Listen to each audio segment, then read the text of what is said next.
Em nome do Pai, do Filho e do Espírito Santo. Amém. Olá, meu irmão, minha irmã, eu sou o Padre Jefferson. Quero convidar você a refletir junto comigo o Evangelho desta segunda-feira, dia 13 de novembro. Nós estamos na 32ª semana do Tempo Comum e o Evangelho de hoje é de São Lucas, capítulo 17, versículos do 1º ao 6º. Jesus disse também a seus discípulos: é impossível que não haja escândalos, mas ai daquele por quem eles vêm.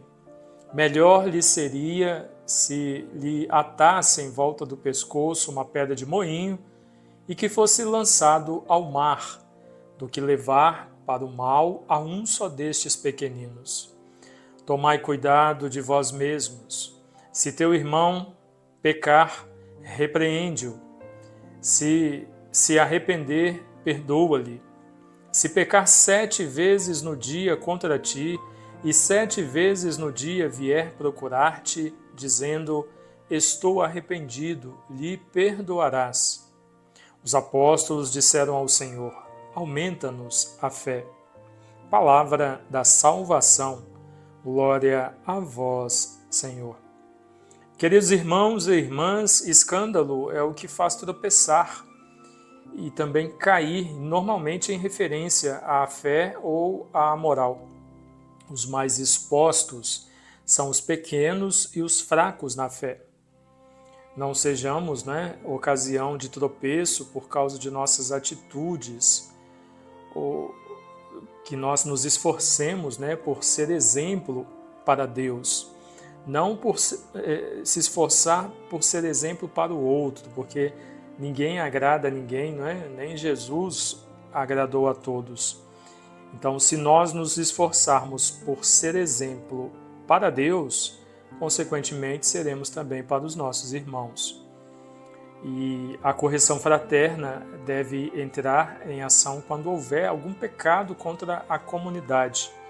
É isso que o Evangelho está explicando. E o objetivo é chamar a pessoa à realidade para que se corrija.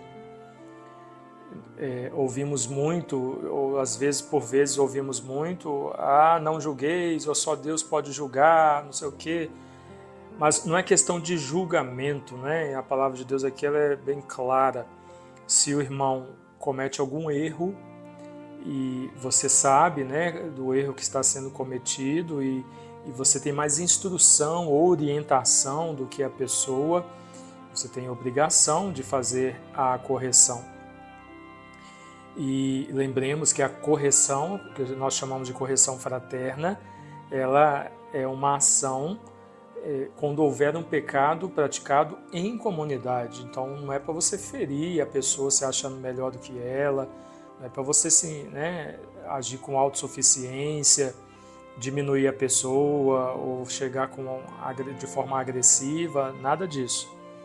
Se você tem conhecimento sobre algo e o seu irmão não tem e está errando ou cometendo algum pecado por falta de conhecimento, é obrigação sua corrigi-lo, no sentido de orientá-lo, exortá-lo, fazer uma correção para que ele possa se organizar melhor, mudar, se converter e passar a viver então de forma correta, evitando essas situações.